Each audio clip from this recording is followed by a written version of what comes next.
Michael Reynolds è un visionario. 40 anni fa quest'architetto americano ha infranto tutte le regole con una brillante idea. Quando ho cominciato a costruire case con lattine di birra, gli ingegneri mi hanno detto che stavo offendendo la professione, perché facevo case usando la spazzatura.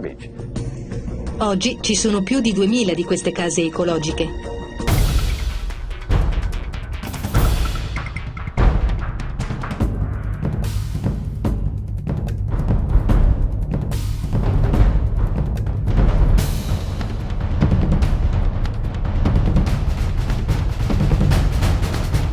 Incontreremo adesso Michael Reynolds, un architetto americano che per lungo tempo non è stato preso seriamente, perché ha costruito case solo fatte di rifiuti. Legno, bottiglie di plastica, pneumatici, scatolame. Ma oggi è una star e i giovani architetti di tutto il mondo vanno da lui per imparare e lo aiutano a costruire le sue case. Guardate.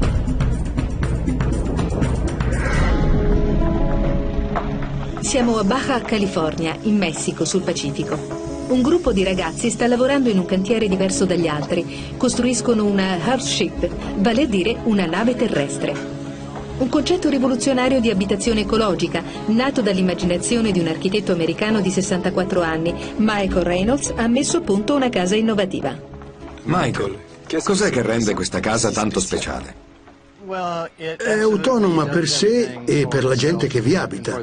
Non ha bisogno di infrastrutture, non è collegata ad alcun servizio. Si procura da sola l'energia, l'acqua e gestisce i suoi impianti. Regola la sua temperatura, permette la coltivazione del cibo ed è costruita con quello che produce la nostra società.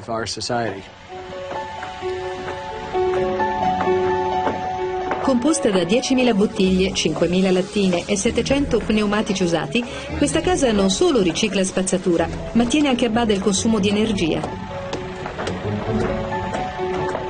I suoi inquilini vivono in completa autonomia, utilizzando un vero arsenale tecnico: pannelli solari, energia eolica, un serbatoio d'acqua piovana e un ingegnoso sistema di regolazione termica.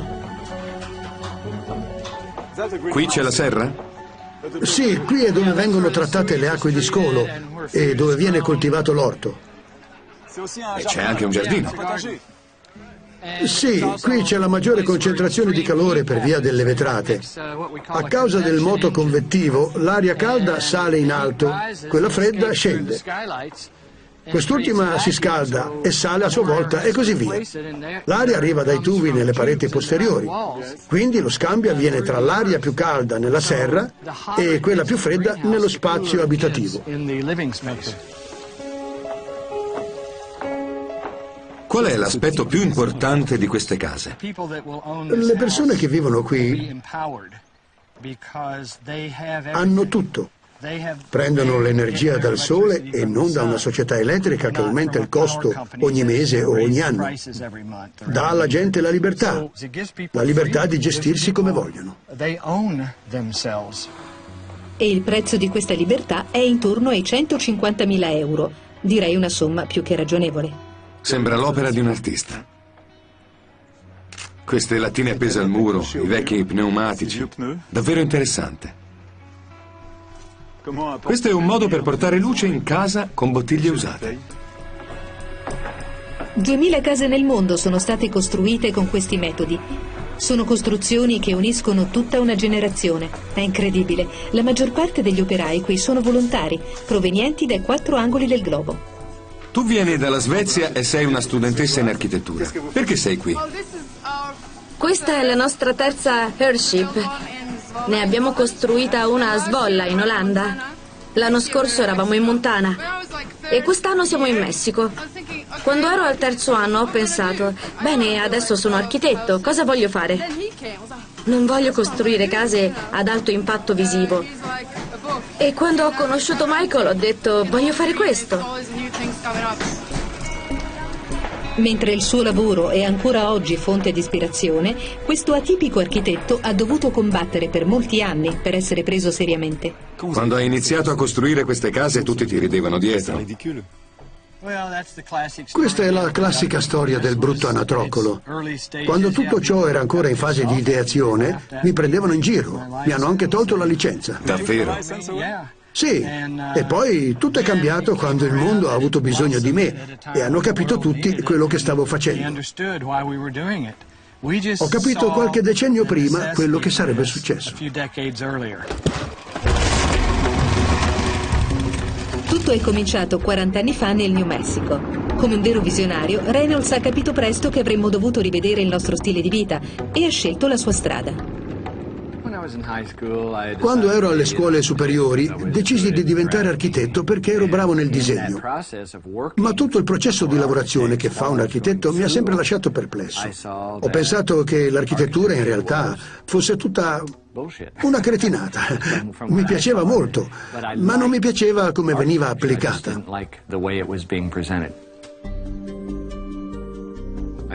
Mio padre faceva il lattaio, non avevamo molti soldi e non buttava niente.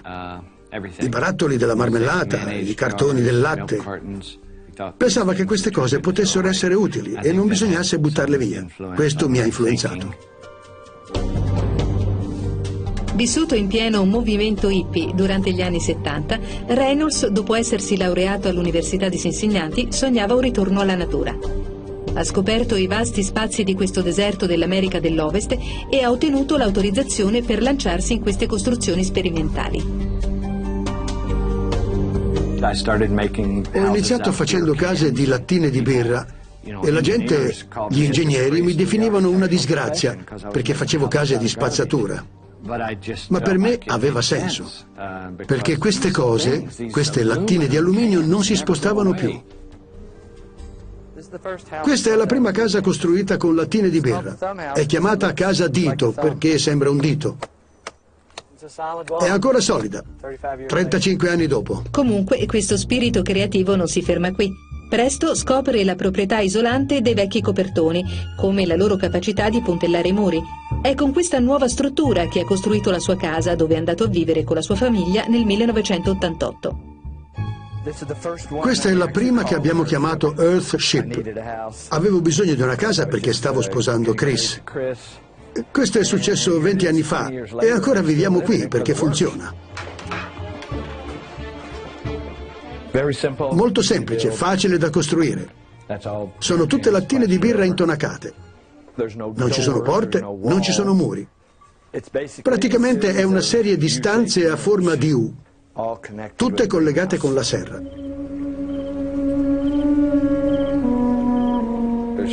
Non c'è impianto di riscaldamento o di raffreddamento.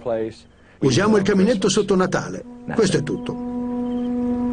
La nave terrestre è in grado di adattarsi a tutte le temperature, che variano dai meno 30 ai più 50 gradi Celsius, mentre l'interno resta costante. 25 anni dopo, Reynolds vive ancora qui con sua moglie. È sempre pieno di idee. Infatti, quando Michael è silenzioso, sai che qualche cosa gli sta girando per la testa. Padrone del suo tempo, gli piace fare le cose a modo suo, testardo, meraviglioso, pieno di inventiva. È unico e guarda la vita in un modo diverso rispetto alla maggior parte della gente. Fondano una società per sviluppare questo concetto innovativo. Questo modo rivoluzionario di concepire l'abitazione non poteva restare nell'ombra per molto tempo. Abbiamo scritto libri, naturalmente articoli su riviste, e abbiamo attirato tanta gente che ha finito per lavorare con noi. Sono diventati la nostra squadra. Seguendo le sue idee, una trentina di famiglie hanno costruito la loro nave terrestre.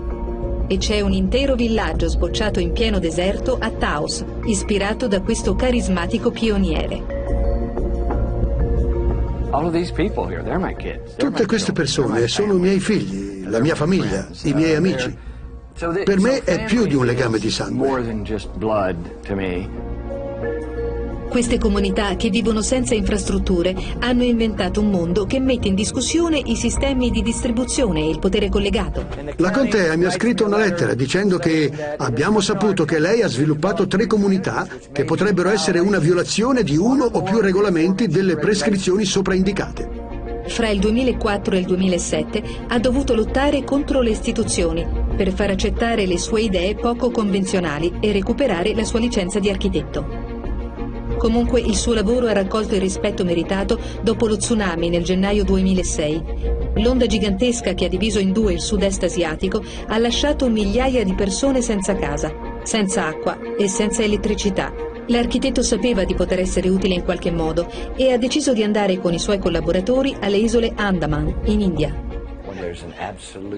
Quando c'è un disastro totale, in quel momento le nuove idee possono diventare un salvagente. Un architetto geniale. Reynolds crea uno speciale rifugio adattato per le emergenze e insegna la sua tecnica agli abitanti della regione. Quello che stiamo cercando di raggiungere è un rifugio low-tech, un'architettura ecologica, ma molto resistente ai terremoti, che usa materiali locali e contenitori per raccogliere l'acqua. E la struttura in bambù deve essere indipendente da quella in pneumatici. Quest'ultima vibra, mentre l'altra oscilla. Sta ferma e oscilla.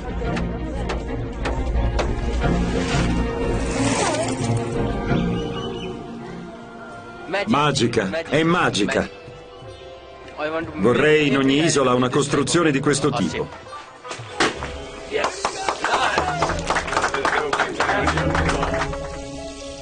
Progetti simili seguirono il tifone Katrina in Louisiana, Rita in Messico. Reynolds ha trovato la risposta ai disastri climatici. È una soluzione per il futuro del mondo, dove le risorse naturali stanno diminuendo ogni giorno e la popolazione continua a aumentare. Ma ci vuole tempo per cambiare mentalità. Ci sono molte persone, architetti inclusi, che riconoscono i meriti di questa nuova direzione, ma nello stesso tempo il dogma tradizionale e la convenzione sono molto potenti. E fare edifici con materiale riciclato non piace a molte persone. La vedo come una direzione positiva verso cui andare. Dobbiamo essere logici, scoprire e capire che abbiamo bisogno di mantenere la Terra tranquilla, perché noi viviamo qui.